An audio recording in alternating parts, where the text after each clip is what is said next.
Comscore नुसार आता isakal.com आहे देशातील नंबर 1 ची मराठी न्यूज वेबसाईट। प्रत्येक अपडेटसाठी isakal.com ला नक्की भेट द्या। मोहनराव भागवत यानी सरसंघ चालक और पूरा संघ परिवार देश के नेतृत्व में बदलाव चाहता है। अब मोदी जी का समय खत्म हो गया है और देश में बदलाव चाहता है और बीजेपी का राष्ट्रीय अध्यक्ष भी अपने मर्जी से चुनना चाहता है, तो इसलिए मोदी जी वहां गए। मोदी जी जा रहे हैं। Thank you.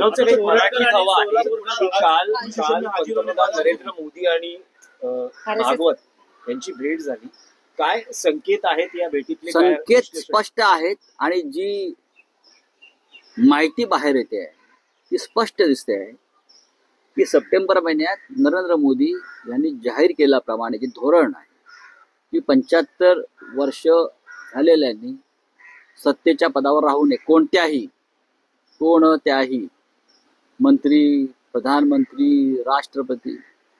त्याच्यामुळे सरसंघ चालकांनी त्यांना ह्या त्यांच्या भूमिकेची किंवा संघाच्या भूमिकेची आठवण करून देण्यासाठी त्यांच्याशी चर्चा केली की आता आपला वेळ आलेली आहे, सप्टेंबर महिना येतो आहे, तेव्हा देशाचं नेतृत्व बदलावं लागेल।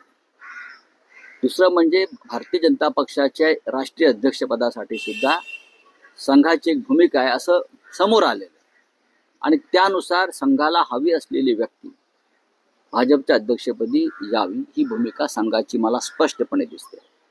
ज्या अर्थी 10-11 वर्षांनी नरेंद्र मोदींना नागपुरात जाऊन सरसंघ चालकांना भेटावं लागलं, ही काय साधी गोष्ट नाही। इतक्या वर्षात गेले नाहीत। नड्डा यांनी तर आम्हाला संघाची गरजच नाही 400 पार करण्यासाठी अशी भाषा आहे।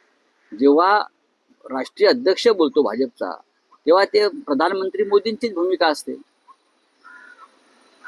हे जेव्हा तुम्ही समजून घेता तेव्हा मोदी यांना संघ कार्यालयात का जावं लागलं ते स्पष्ट आहे। पण राऊतसाहेब, नरेंद्र मोदी हे स्वतःला ईश्वराचा अंश समजतात, म्हणजे ईश्वरानं साक्षात त्यांना सत्कार्य करायला भूतलावर पाठवलंय असंही त्यांचं म्हणणं होतं आणि ईश्वराला कधी निवृत्ती नसते। रामकृष्ण हे आले गेले,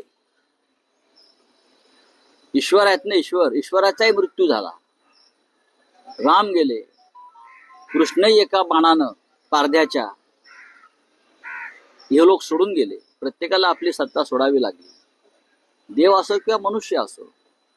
ते विष्णूचे अवतार आहेत, ते नॉन बायोलॉजिकल आहेत, हे जरी खरं असलं तरी हिंदुस्थान हा देश नॉन बायोलॉजिकल नाही। हिंदुस्थानची 140 कोटी जनता ठरवते। तुम्ही त्यांना किती मूर्ख बनवायचा प्रयत्न केला तरी तुम्ही जे एक धोरण स्वतःसाठी तयार केलेलं आहे आपल्या सहकाऱ्यांसाठी 75व्या वर्षी निवृत्त व्हावं लागेल आणि तुम्हाला केदारनाथच्या गुफेत जावं लागेल।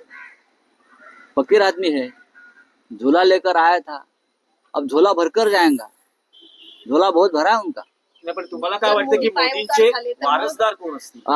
मोदींचे वारसदार कोण असतील? ते राष्ट्रीय स्वयंसेवक संघ ठरवेल असं दिसतंय या क्षणी। मोठ्या प्रमाणात रसिकच बघायला मिळेल। म्हणूनच मोदींना काल बोलवून त्यांच्याशी चर्चा करण्यात आली आणि संघाची चर्चा ही बंद दाराआड असते आणि ती बंद दाराआडची चर्चा शक्यतो बाहेर येत नाही। तरीही काही संकेत जे असतात ते संकेत स्पष्ट आहे। संघ ठरवेल पुढला नेता आणि तो बहुतेक महाराष्ट्रातला असेल। महाराष्ट्रातील सर्व बातम्यांचे विश्वासार्ह व्यासपीठ सकाळच्या सर्व सोशल मीडिया प्लॅटफॉर्मला लाईक, फॉलो आणि सबस्क्राईब करा। तसंच सर्व नोटिफिकेशनसाठी बेल आयकॉन प्रेस करायला विसरू नका।